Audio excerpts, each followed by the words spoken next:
Thank you. Sonia, would you introduce our guest this evening? Yes. Well, hello, Mark. Thanks for joining us. Mark Adams is our mission coworker from the border of U.S. of Arizona. I've read your bio. You're a graduate of Columbia Theological Seminary from 1998. You've been working, I understand, in Arizona since then, serving the ministries along the border. We have many members who are interested in learning about your trips, your delegations that you run along the border there, and also in Guatemala, along the border in Guatemala. So we're welcoming you to our committee meeting this evening to talk to us about your work, about your passion, and about social justice on the border, and the realities that you see. And after that, we'll have a few minutes to have questions and comments, and we're happy to have you. So welcome.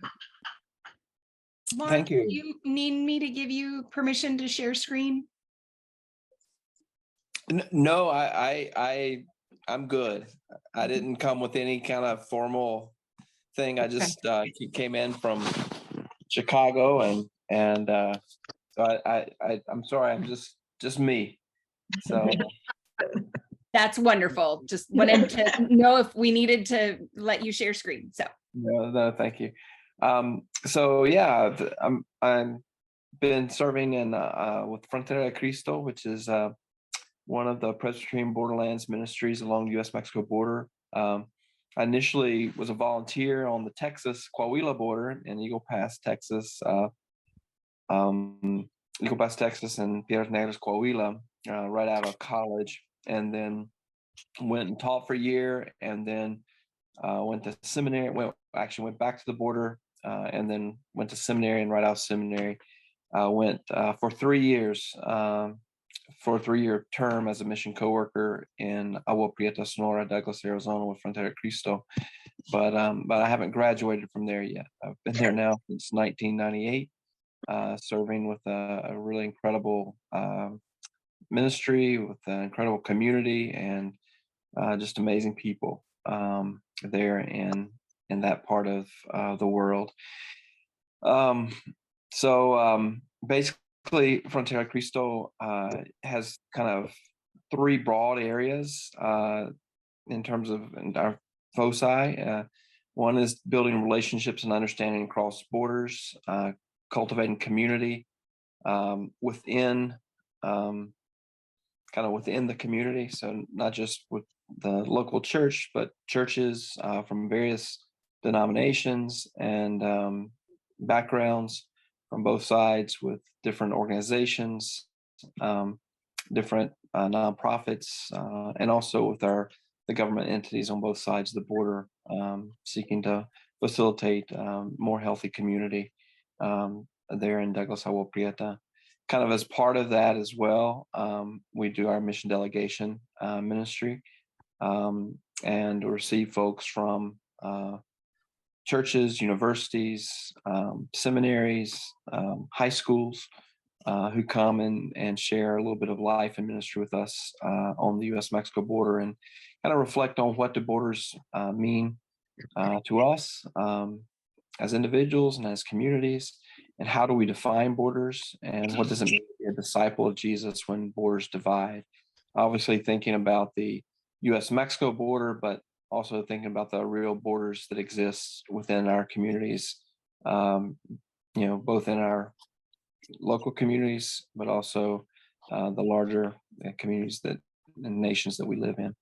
So that's kind of the building of communities. And then the 2 others are kind of based out of that as well. That helps us do the other 2, which is responding in faith to the realities of migration, and responding in faith to the realities of the drug culture. So those are kind of the 3 broad areas of ministry that Frontera focuses on. We are a binational ministry, which means that everything from our staff to our board is made up of folks from both sides of the border, so that's always fascinating, a wonderful challenge. We were founded in 1984 in 1972, the Presbyterian Church in Mexico turned 100 years old, and as part of their 100th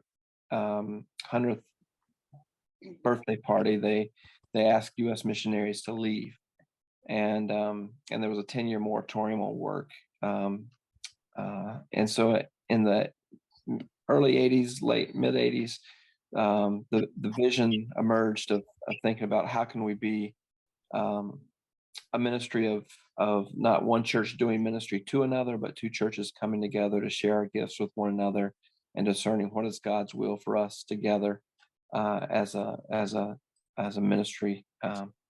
So that's kind of what we've been trying to live into for the last 39 years almost now. So it's definitely been a never dull.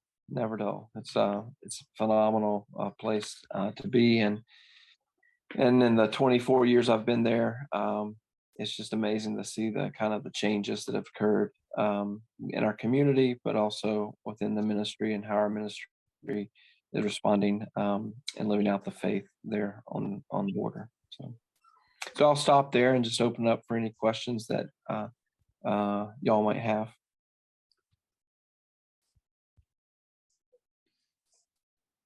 I will say before you ask a question, right now Miriam and I are we're on what's called interpretation assignment. So usually it's every 3 years. Mission coworkers of World Mission go and do a 5-month stint of talking and speaking in churches, sharing how they see God at work in and through the ministries where they are. We over the last several years, several times we've done this because of our children's ages. We ask if we could extend our time on the border and then have a full school year to do interpretation assignments. So it's been 6 years since we did our last one, and then we do a full school year in terms of doing the interpretation assignment. So yeah, we've and then we're looking forward to being with y'all in May, and it's been a fascinating experience being in churches in different parts and seeing how people are engaged and interested in different aspects of the ministry. It's been very encouraging as well. Question. Mark, what do you see as the biggest challenge to your ministry at this point? The biggest challenge to the ministry,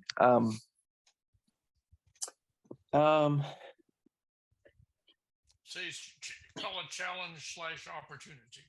yeah, I mean that's a very good question. I mean, I think one of the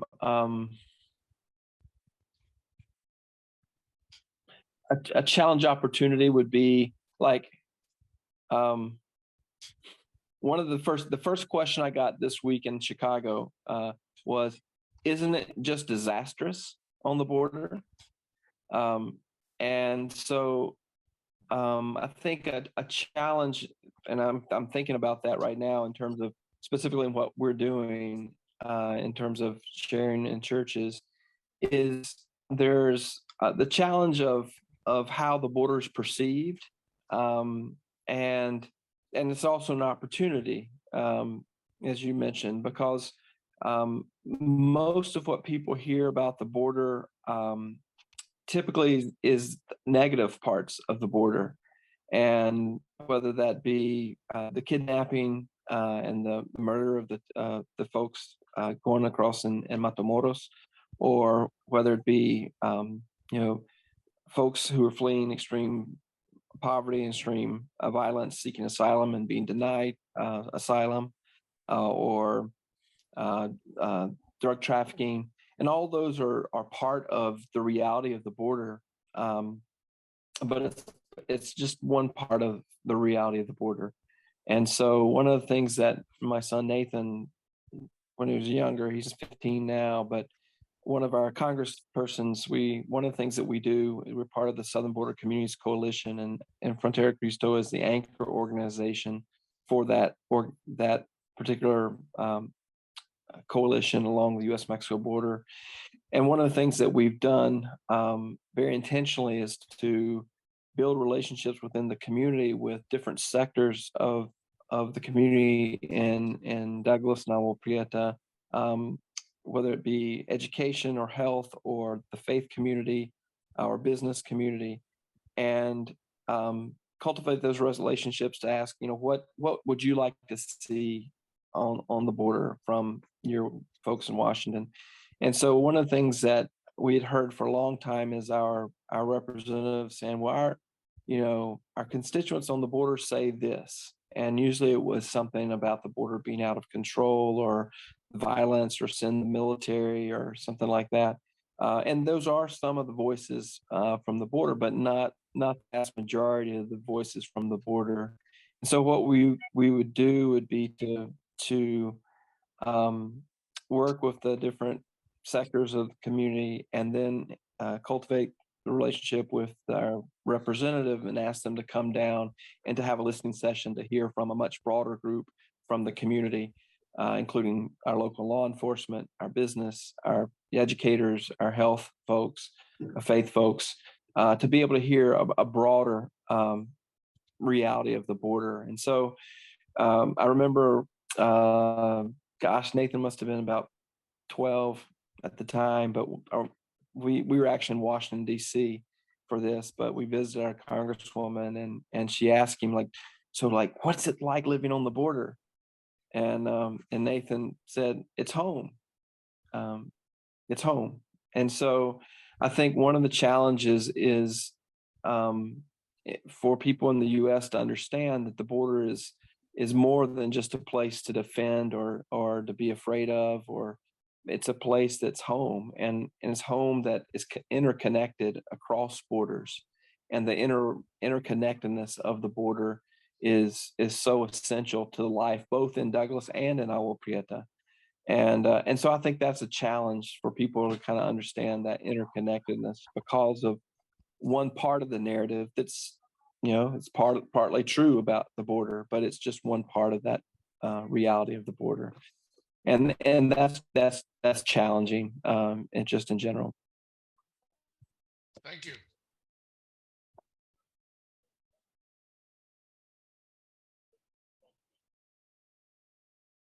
What kind of budget do you work under?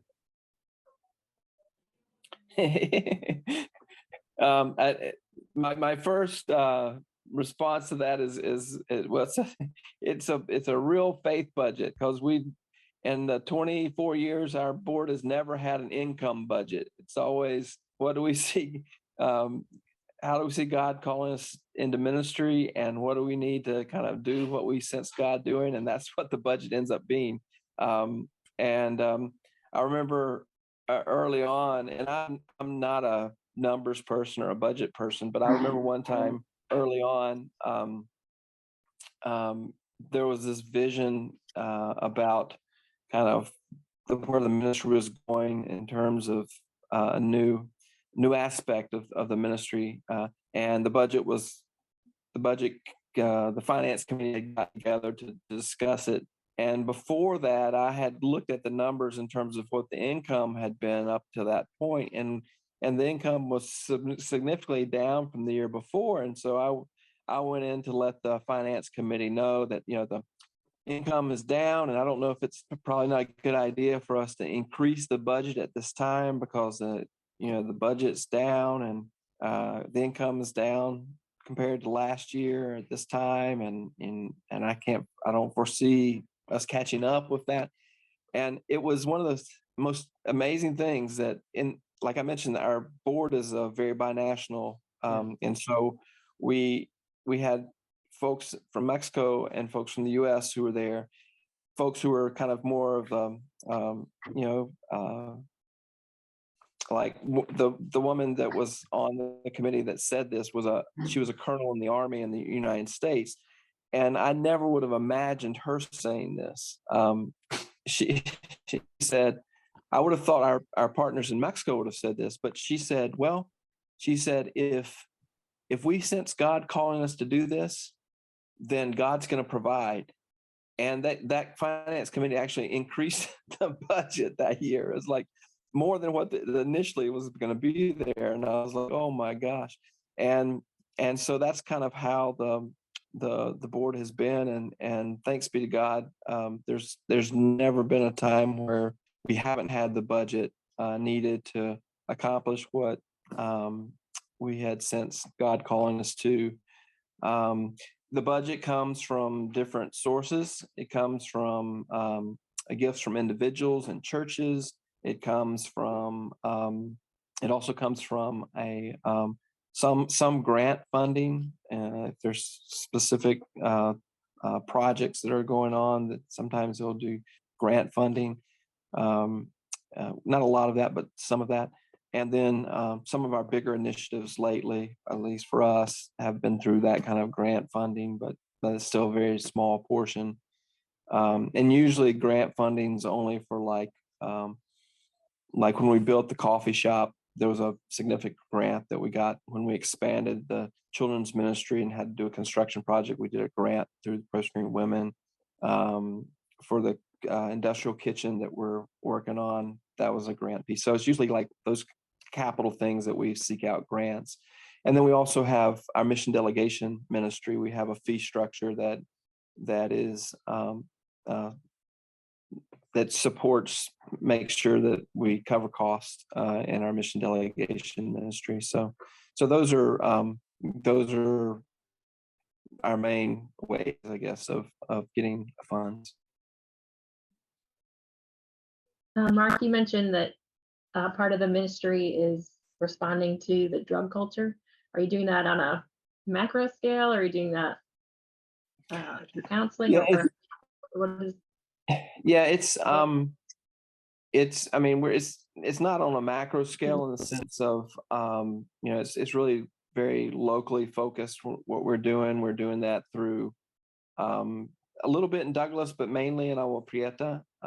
We've been working with the police department in Douglas working on diversion programs and kind of helping get the word out about diversion programs that the police department's working on. So we do a little bit there, do some community stuff in Douglas, but really where we put a lot of emphasis is in Agua Prieta. We've been working for over 20 years with a rehab center in Agua Prieta, who's become one of our really strong partners there. And it's folks who are in recovery from chemical dependencies to both illicit drugs as well as alcohol. And so about 8 years ago, we had a retreat, our board and staff family retreat we do every year. And it was kind of the theme of it was kind of, and one of the things that kind of came out of that prayer retreat was the reality that we had, and in terms of the drug issue, we really hadn't responded to kind of more of the root causes, or we were really working on the back end of things with folks who had already hit bottom, as opposed to kind of more proactive. And so then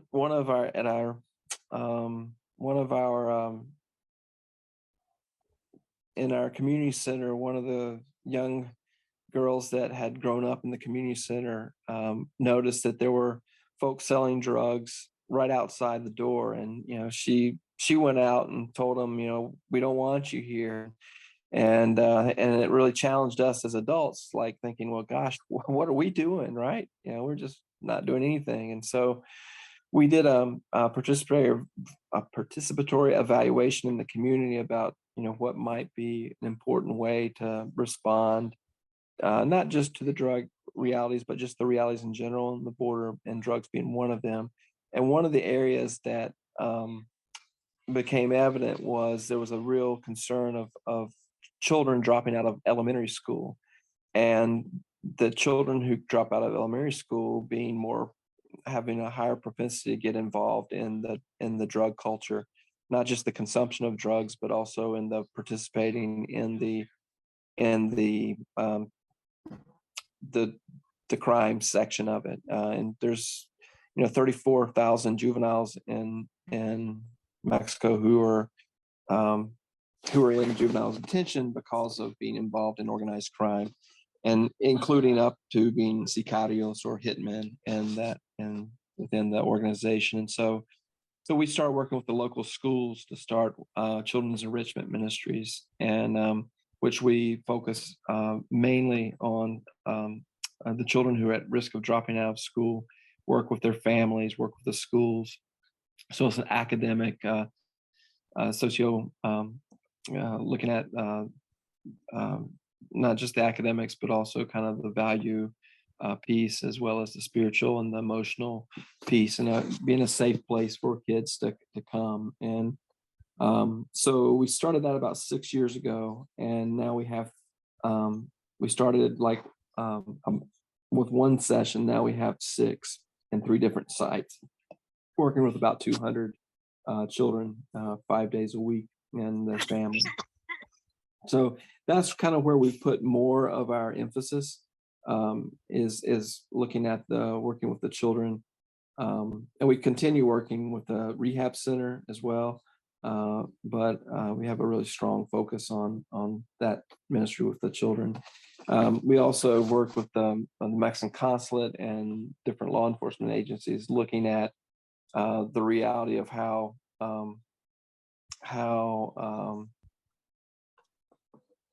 the teens and younger adults, even university folks, have been kind of encouraged to cross drugs.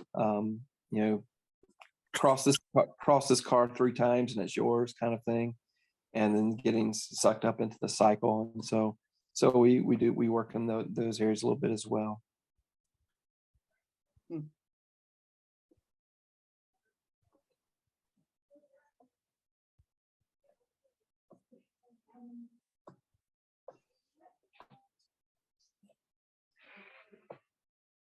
Any more questions? Well, Mark, thank you very much for joining us this evening, and we look forward to seeing you in a couple months. Yeah. I look forward to seeing y'all as well. Appreciate it, and y'all have a wonderful rest of the evening. Thank you, you as well. Thank you.